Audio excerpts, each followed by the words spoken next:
lies, dishonesty, and contradictions. We'll find out Tuesday when disgraced former FBI Director James Comey's book, A Higher Loyalty, Truth, Lies, and Leadership, hits the stands. Truth, lies, and leadership? Really? Talk about an oxymoron, Jim. You're the ultimate liar. You lied on multiple occasions to multiple people, including Congress under oath, and that's a crime. Truth? You refused to follow the law, causing both Republicans and Democrats to call for your head. And leadership? You violated the rules of your own agency by leaking classified information to a friend to leak to the New York Times. You went along with Loretta Lynch's false narrative that Hillary's case was a matter, not an investigation.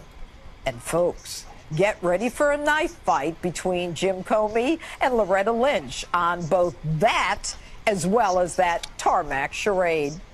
Jim, you've repeatedly proven your inability to run the FBI in a non-political way.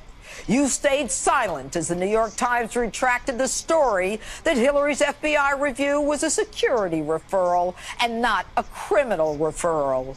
As if the FBI is a security company installing locks and peepholes.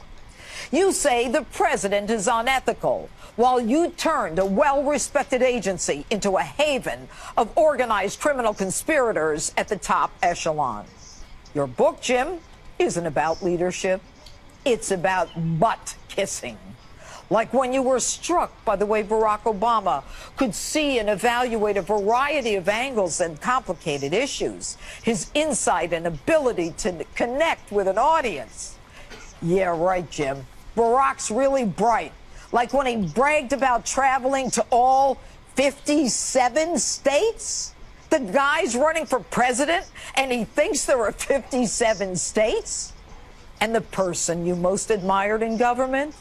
James Clapper, another outrageous liar who swore under oath before Congress that the NSA doesn't surveil Americans, then, in an obvious display of lying, shifts his eyes and his body and says, well, not wittingly. Jim, your book is as petty, unprofessional, and illegitimate as a Stormy Daniels resume reel.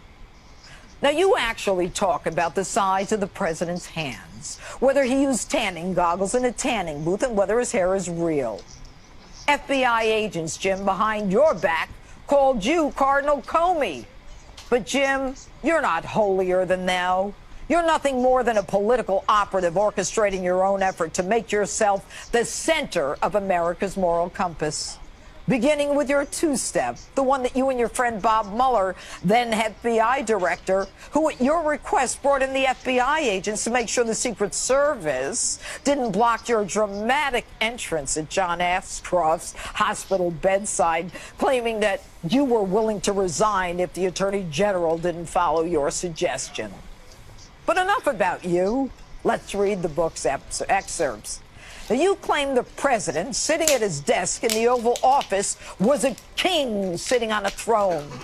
A king because there was a block of wood between you and the president. Hey, Jim, did you ever appear before a judge? Jim, you say the president was concerned when you presented him with your fake dossier, alleging the president had prostitutes peeing on him in Moscow, and then you tear Melania down. How could your wife think there's a 1% chance you were with prostitutes peeing on each other in Moscow? I'm a flawed human being, but there's literally zero chance that my wife would think that was true. I'm happy for you, Jim, that your wife Patrice would never think that of you. But then again, Jim, Patrice was never actually presented with a fake dossier by the director of the FBI, who parenthetically knew it wasn't true. And the president didn't just bring it up in conversation. You're the one who went to talk to the president to inform him of what you knew at the time was not verified. The whole thing was a charade. And when you were asked by Stephanopoulos... But did he have a right to know that? That had been financed by his political opponents? I don't know the answer to that. You don't know the answer?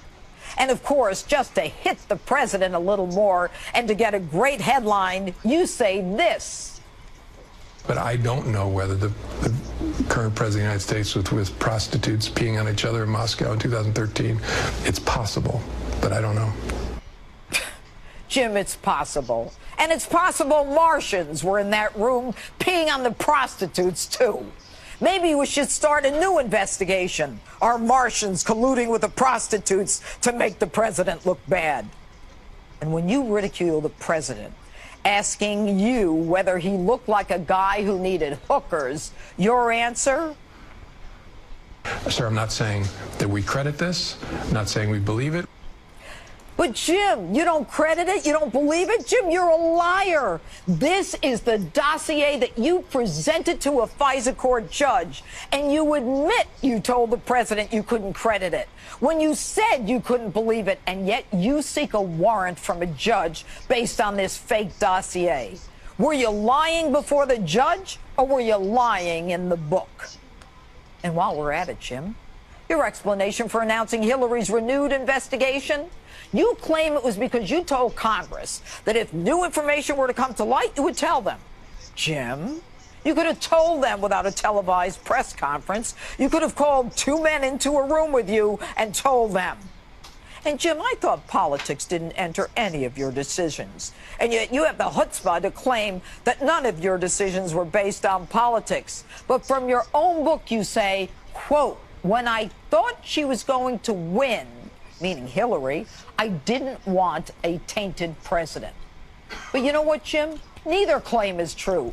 Everyone in law enforcement knows that you reopened the Hillary Clinton case because the NYPD and the New York FBI field office were going to out you for protecting her yet again by not reopening the case. Anyway, the ultimate proof that you didn't want to indict her is not only the exoneration memo you wrote 6 weeks and 17 witnesses before she was interviewed, but knowing that she had classified information on her emails, which you swore under oath was true, not asking her this question. Hillary, did you have classified information on your emails? If she said yes, that's a crime.